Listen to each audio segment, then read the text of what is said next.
The hospital room smelled faintly of antiseptic and fear. I woke to a ceiling that was too bright and a body that no longer obeyed me. 9 hours under, and the world had moved without me. My phone vibrated insistently beside the bed, 100 little warnings I wasn't ready to answer. 73 missed calls. I didn't move at first. I could barely lift my head without sharp reminders of the surgery that was supposed to fix me. It was the voicemail that cut slower than a scalpel. My father's voice, calm and measured, said, "We sold your condo to pay for your sister's wedding. You were unconscious, so we signed for you." $420,000 gone, as if it had never existed. At first, I couldn't process the words. I stared at the phone, then at my hands, then back at the ceiling. Anesthesia fog lingered, giving the betrayal a surreal quality, like watching someone else's life unravel in slow motion. I remembered the condo as more than money, independence, proof that I could live without their approval, without interference. Hours passed.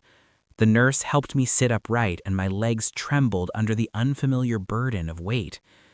My mind wandered over the voicemail again, over the calls I hadn't answered. Clarity arrived slowly, a creeping insistence that this wasn't a misunderstanding. My family had acted deliberately. I called my mother, letting the line ring until she picked up. Her voice was warm, worried even, but measured. She explained, almost rehearsed, the urgency, the sacrifice, the family obligation. The wedding was in 3 weeks. I listened while her words folded around me like a soft trap. Sympathy without restitution, understanding without undoing. I realized they hadn't considered that I might resist, or that I might have a say, or that I might even survive the surgery intact. The condo had been my anchor, my autonomy, my quiet proof that I could stand on my own, and it was gone. I didn't yell. I didn't cry. I waited. I observed. I let the phone buzz again, this time with details about floral arrangements, table settings, hotel blocks. The world had moved, and I was an afterthought. Eventually, I made one call. It wasn't to them. It wasn't angry or theatrical. It was careful and precise. A lawyer who specialized in property, someone detached from family loyalty or emotional appeals.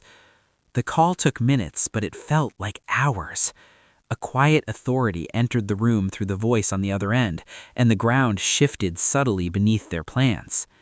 The family continued as if nothing had changed. They spoke about the wedding machine in casual tones, unaware that control had already slipped from their hands. Invitations went out, deposits were paid. My absence didn't matter. Apparently, the ceremony would proceed whether I had a voice or not. Then the shift arrived. Quiet, but undeniable.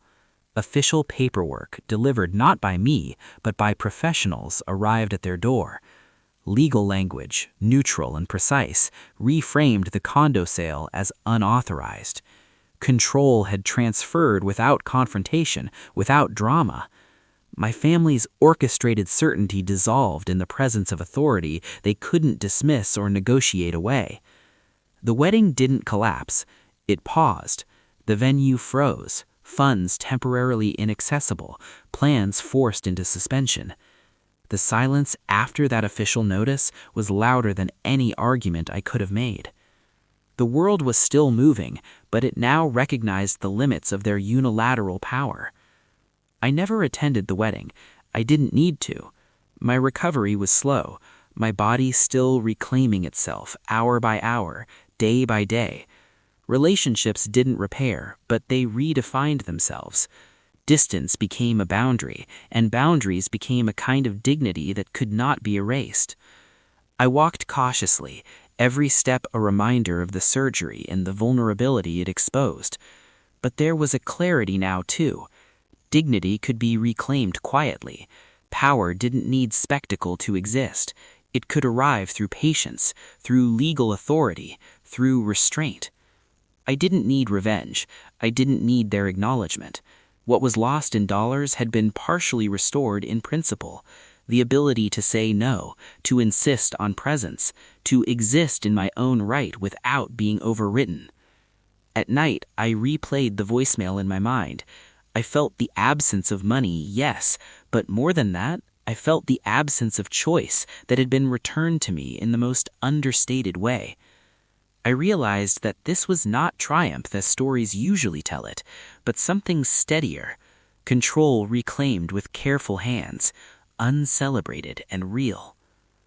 The wedding proceeded 3 weeks later. I didn't attend, but I watched some distant updates. Plans had changed subtly, logistics adjusted, funds reallocated, conversations that I would never hear replayed without me. I let it be. I didn't intervene. My single call had done what needed to be done. The family faced the consequences of a miscalculated assumption that vulnerability could be exploited without limits. I stayed in the quiet of my recovery room, listening to the hum of the city beyond the window, feeling the gradual strength returning to my legs, my spine, my presence. I didn't celebrate. I didn't shout. I didn't break down. I existed, and that in itself was enough. Control, dignity, and quiet consequence, my own measures of survival.